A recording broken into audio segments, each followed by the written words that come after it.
You're late. I don't care. Your health waits for no one, especially not for you. Bandages.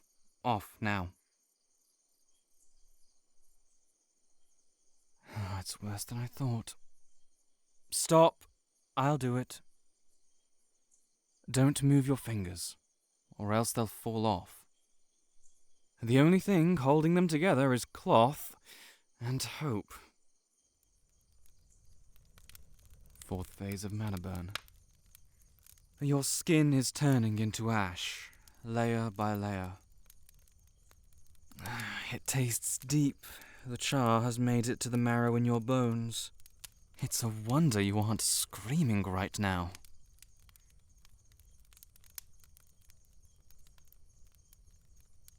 Ah, I see it now. Your circuits have been burnt away. You would have made quite the promising mage in a different time. I suppose that's why you're even allowed to see me. It's not every day a general would order his wizard to tend to a simple vector. Yes, a vector. I'm not surprised you've never heard of it before. It seems the world can barely comprehend it themselves. It's why it's tearing itself apart.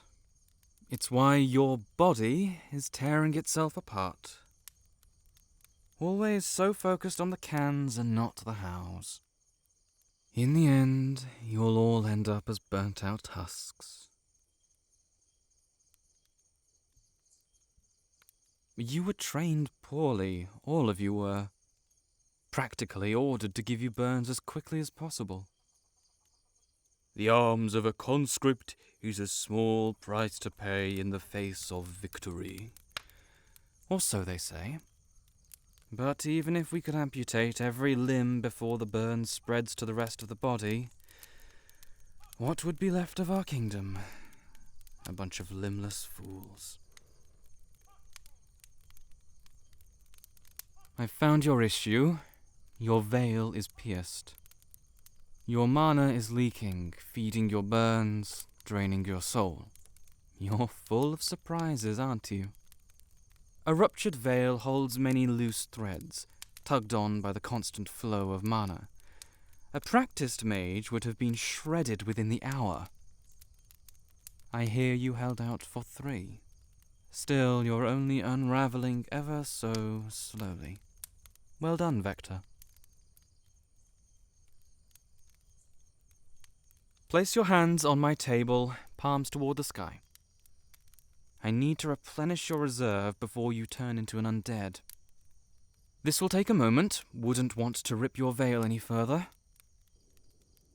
Don't fight it. Let it flow into you. Let my mana push its way into your faded circuits. Let it force your powers back. Let it fuse and become yours. Be not afraid. Good. You learn so quickly. Quite a shame you're only a vector. I wonder if the general will allow you to take an aptitude test before you're deployed once more. I apologize. There are many great things within my mind, namely keeping you alive. But I suppose I can take this time to tell you what you really are. Do you know the difference between you and I? I don't need a wand to cast magic. None of the wizards do. And your magic is so far below mine it can barely be called magic at all. You are a vector, denoting only magnitude and direction. It speaks nothing of your quality. You're able to point and send pure arcane force. I can send lightning, fire, cold. Do you know how complex that is? Cold isn't an energy or force, it is a lack of energy. Your manipulation of mana only extends to the reserves within your soul, harvested from the ambient. and stops the moment it leaves your body. I can tap into the grand tapestry of existence. I can see your threads. I can reduce you to nothing more than granules. You put holes in people. And that is what the world has decided is more important. The transfer is done. I've also taken the opportunity to seal your veil, though it will not hold if we don't fix the underlying issue. Your circuits are still washed away, like fields in a flood.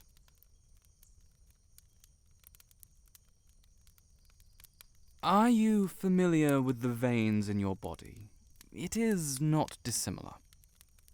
Rather than blood, salt, and water, your circuits transfer mana. And much like your ashened skin, so too have your circuits become eroded by Manaburn, like rust on blades.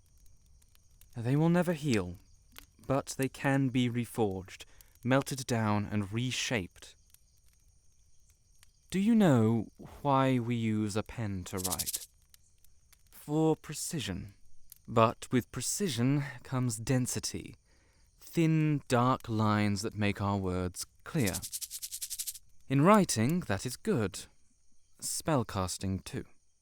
Your circuits do the same, but density also means stress, and stress means strain. Usage is not what causes mana burn, but density. Density is what turns your conduits into canals.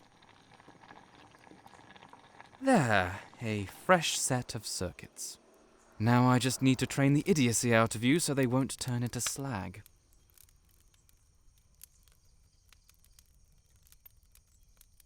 When you were taught wrong, as if it were a joke.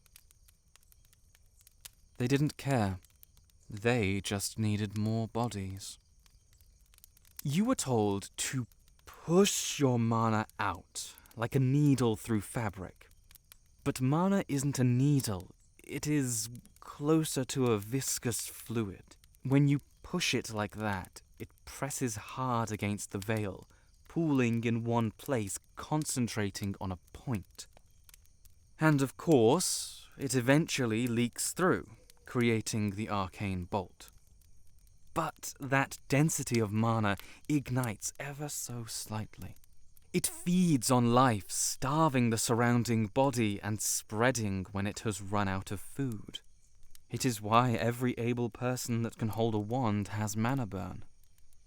You are no exception. Instead, you should focus on the energy already flowing through you.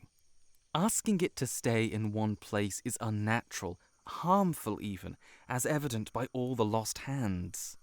So, work the mana, make it travel faster and faster like kneading dough into its soft self.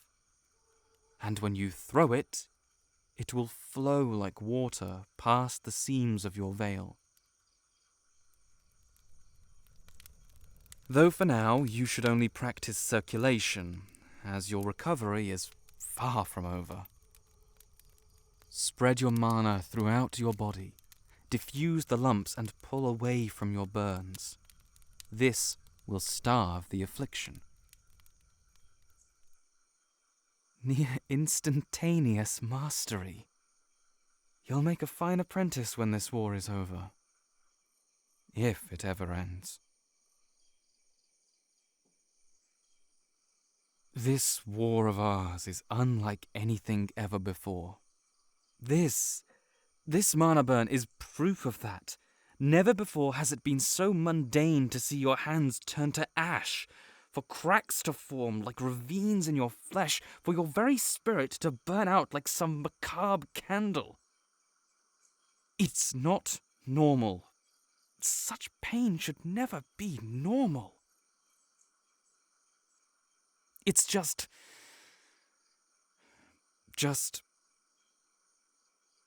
hold still for a moment. I need to slough off your flesh. It should be painless, to a point.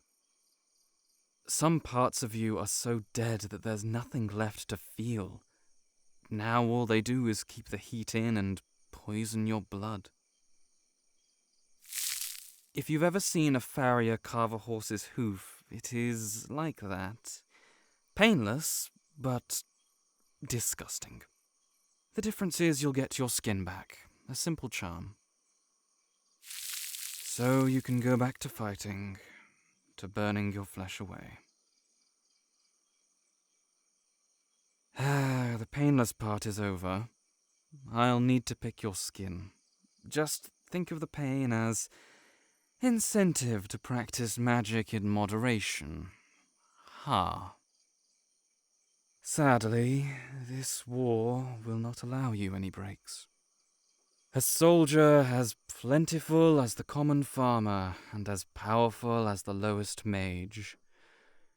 I'm not hypocritical enough to say I wouldn't do the same. Shields and armor made useless, blades made useless, bows and crossbows made useless. It is a new world we live in. I hear our army in the north has started issuing shovels instead of swords to create fortresses of earth.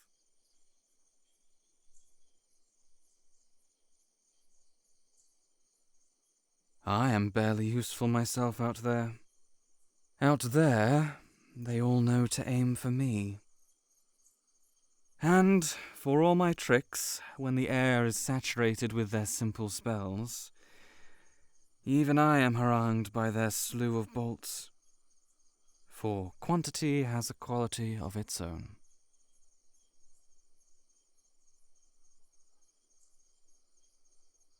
You've seen the holes, haven't you? The trenches that have turned into graves. Filled in not with dirt or mud, but bodies and bones. They smoulder constantly from the inside, leaking a strange purple tar. It stains the shoes of whoever enters, like an omen, cursing them to the same fate, to the same putrid hole.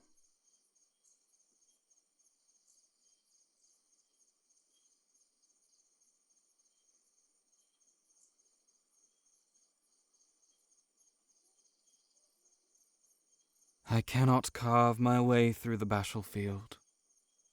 Not anymore. But I can support those who are asked to do the improbable.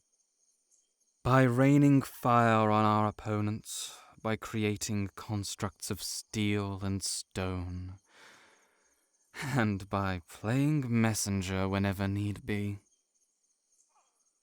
It is safer, yet still rewarding in its own way. Would you like that, Vector? To be a full-fledged mage? You may just have the talent for it.